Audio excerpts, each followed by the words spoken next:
headed through the Cumberland Gap, which allows passage up and over the Blue Ridge Mountains. 250 years ago, this was the route used by Daniel Boone to access the rich hunting grounds of the Kentucky wilderness, where he hunted deer and elk and bear. But those elk herds were wiped out almost within Boone's own lifetime. But now, thanks to hunter conservationists at Rocky Mountain Elk Foundation, those animals are back in strong numbers, and I have a chance to go hunt one of these elk, which means I'm getting a rare glimpse of this wilderness through the eyes of Daniel Boone. I'm Stephen Rinella. To me, hunting isn't only about the pursuit of an animal. It's about who we are and what we're made of. I live to hunt and hunt to live. I am a meat eater.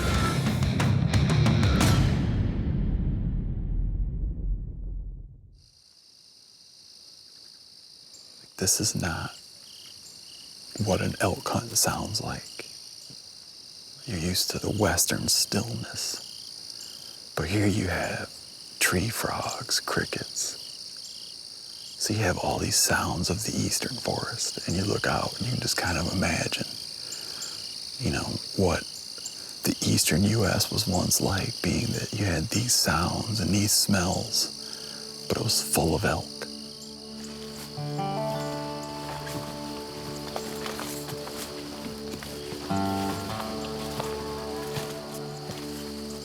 Today, elk only occupy 10% of their historic range. There used to be elk everywhere in the east.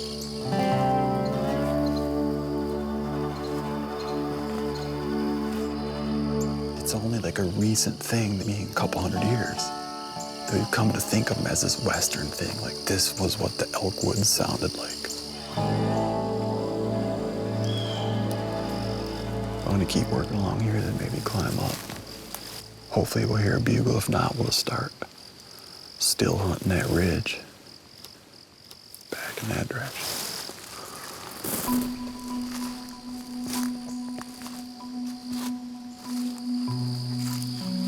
These elk like to bed on top of the ridges.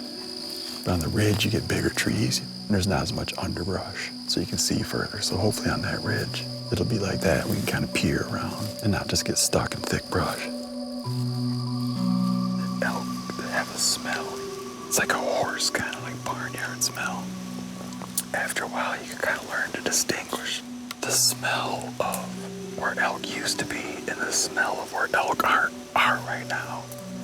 The smell of elk right now seems to have like a warmth to it. It's hard to explain, but you just kind of get a sense. You'll smell and you'll be like, that's elk. That's not where elk were, it's where elk are. Here's a spot where game's been bedded. Little beds all over here. And it's on. It just makes sense. Oh, it's got a bolt. Freier's bolt.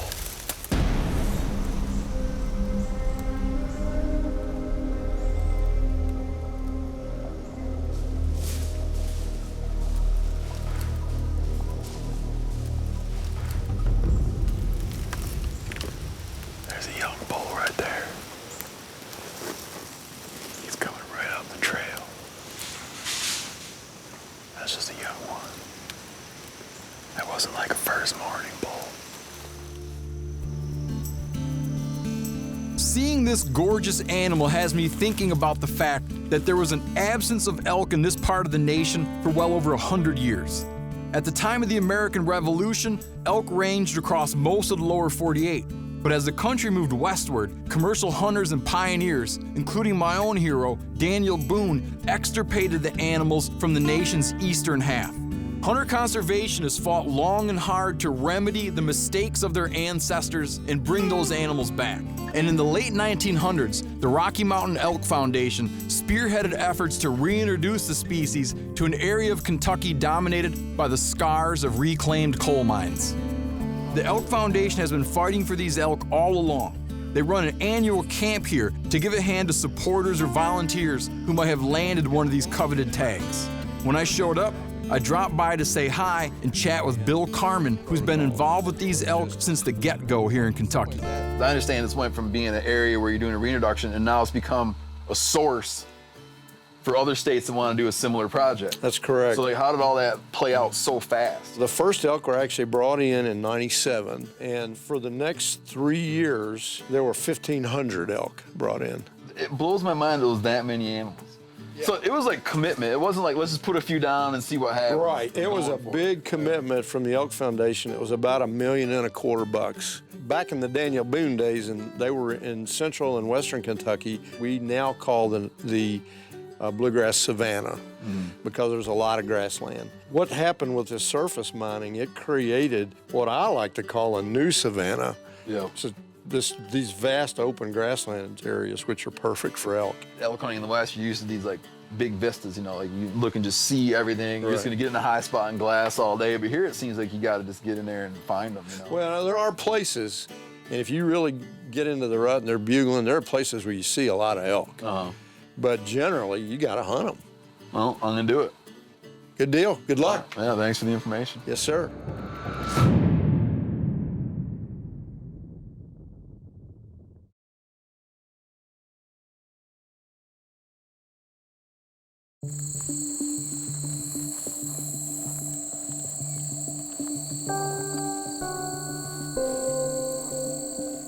This is my first time hunting this area, and all I've got to go on is a hand-drawn map and my own experience, which, to be honest, don't seem too relevant in this landscape of hardwoods and reclaimed coal country.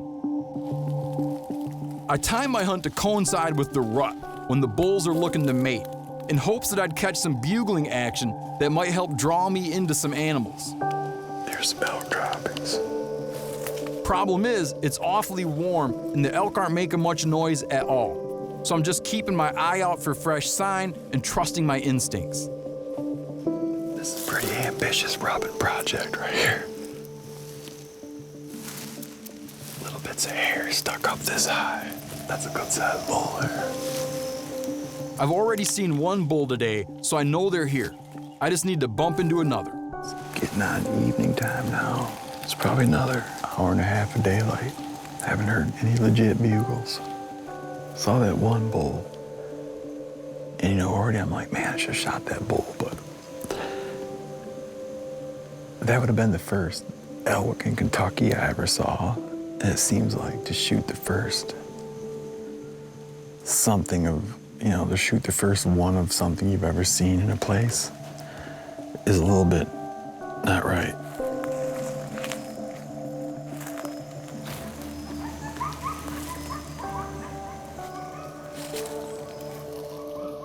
When that coyote was like one note into that, I was thinking, sweet, a bull, but coyote.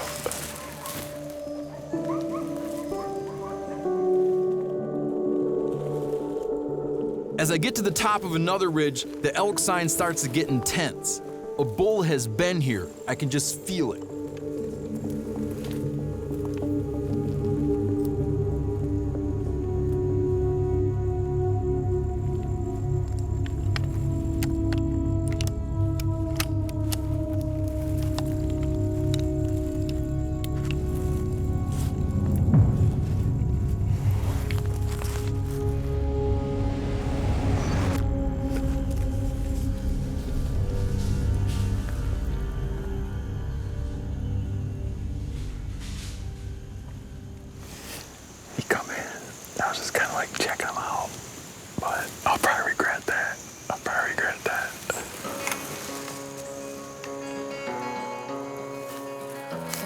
He was beautiful, just barely a 6-pointer. Even if I wanted to find him again, I'm sure he's long gone now. Of course, I'm worried that my luck might be running down now that I've had 2 great, albeit brief encounters. I just need to keep reminding myself that there's now upwards of 13,000 elk in this state, and I'm sure to run into another 1 or 2 if I keep my nose to the ground and hunt hard. I've still got 2 full days left.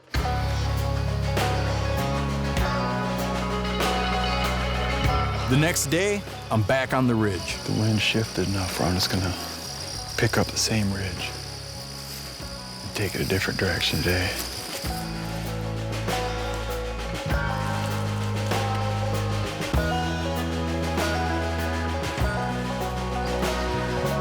This day plays out awfully slow. I see plenty of sign, That's getting used by elk. You can see where this guy's antler tine drag through the mud. But it's completely quiet.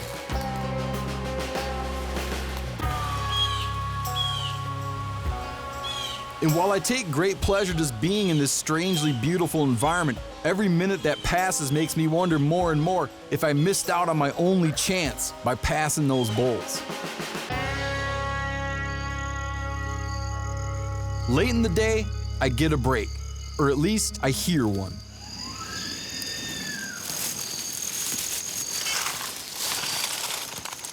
Finally heard a bull. Finally heard a bull.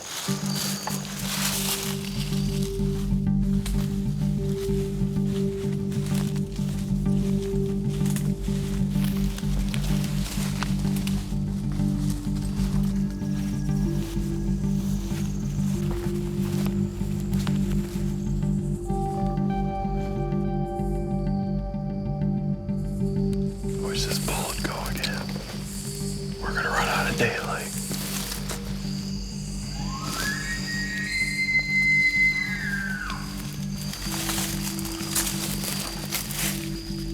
Man, that bull was right up on the ridge.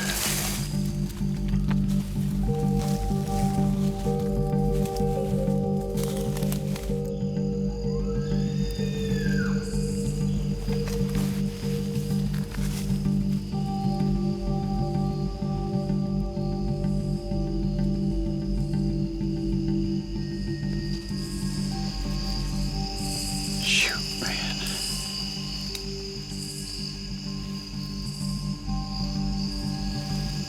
We're out of daylight now.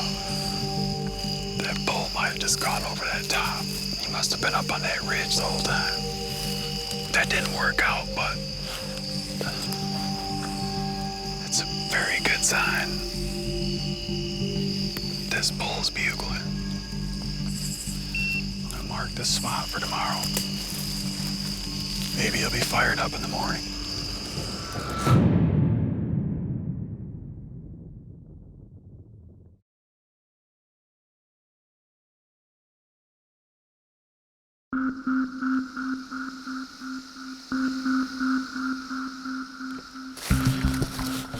It rained last night.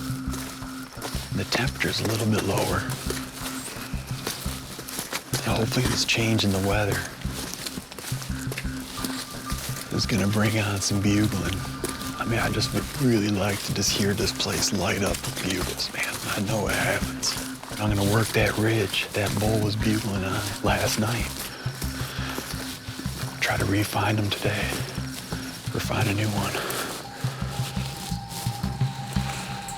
Elk have really been using this trail.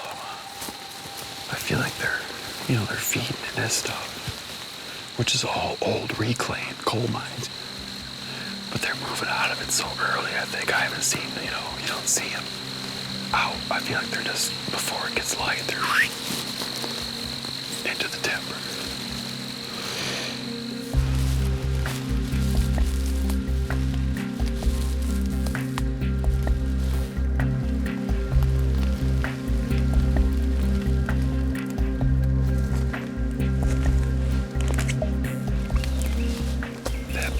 Last night was just over a half mile down this ridge.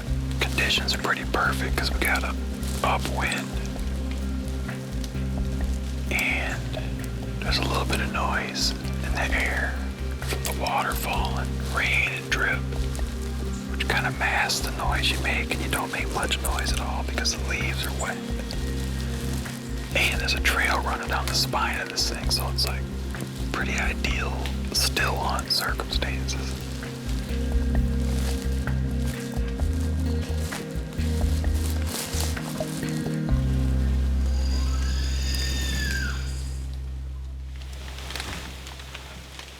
Just got a bugle. Basically over where I was yesterday. I don't want to try to chase a bugler down into this because I'm just going to spook him.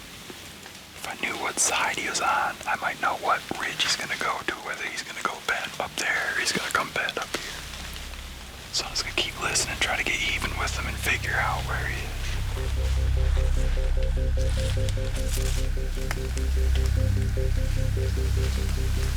There's a ton of rubs in here, and I just got a big whiff of elk.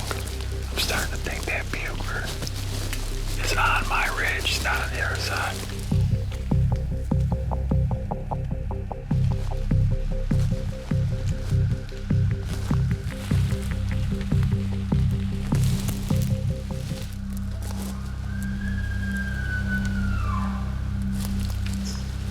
That bull is on my ridge.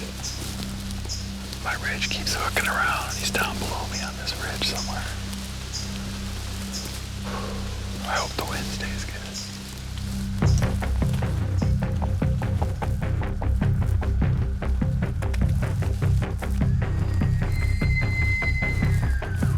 One thing I'll tell you about elk hunting, when you hear a bull bugle, he's closer than you think.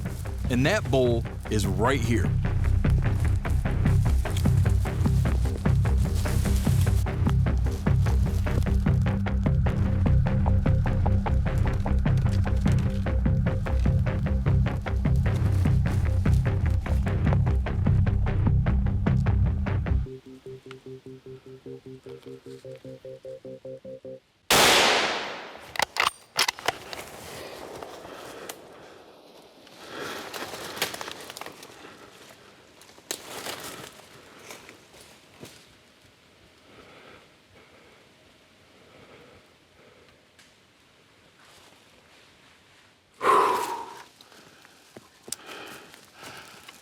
Oh, I can't believe how that worked out.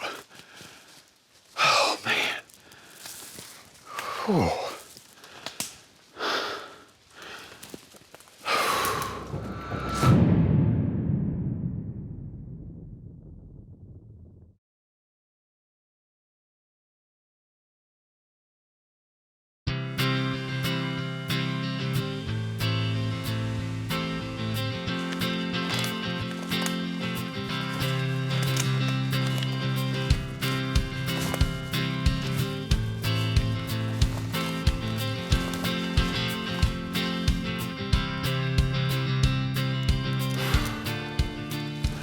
That was an awesome hunt, man. That was great.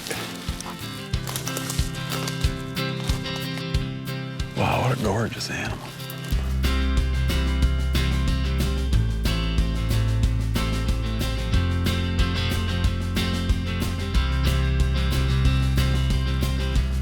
I returned to thinking about all those decades when elk were missing from the eastern U.S. On one hand, I think about the hard work and hunting prowess that it took to eliminate them with muzzleloaders. It's heartbreaking, but also weirdly impressive. But it's not nearly as impressive as what it took to bring them back. They had the vision and dedication, they spent the money, they took the time, and they put these incredible animals back on the map. To me, that's what hunter conservation is all about.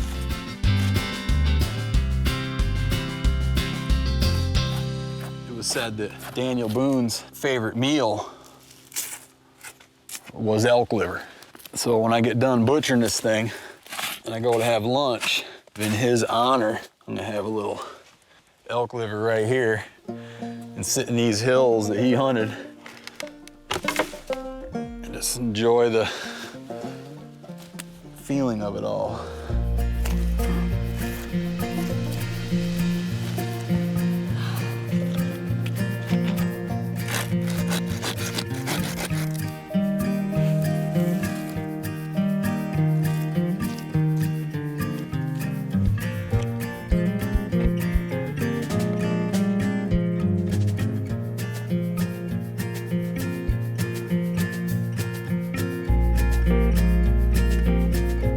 To make this meal really authentic, I'm gonna harvest some of these chicken of the woods mushrooms that are growing all over this forest to go along with my elk liver. You wanna talk about locavore diets? This here is it.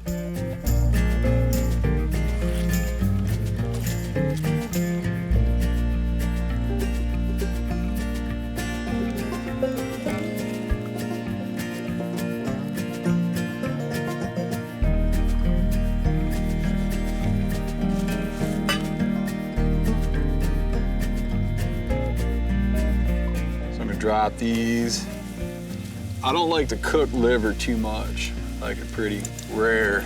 So I'm gonna do these mushrooms first. It's like a very meaty kind of mushroom. I'm guessing these mushrooms get their name from the fact that it's probably the closest approximation to chicken that you're gonna get growing out of a dead stump.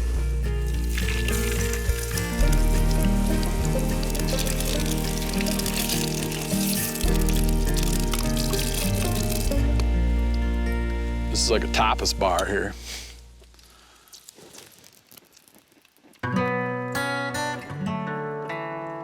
So that's elk liver and chicken in the woods.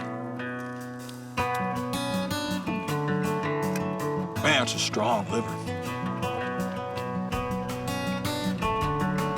That's mild mushroom and strong liver.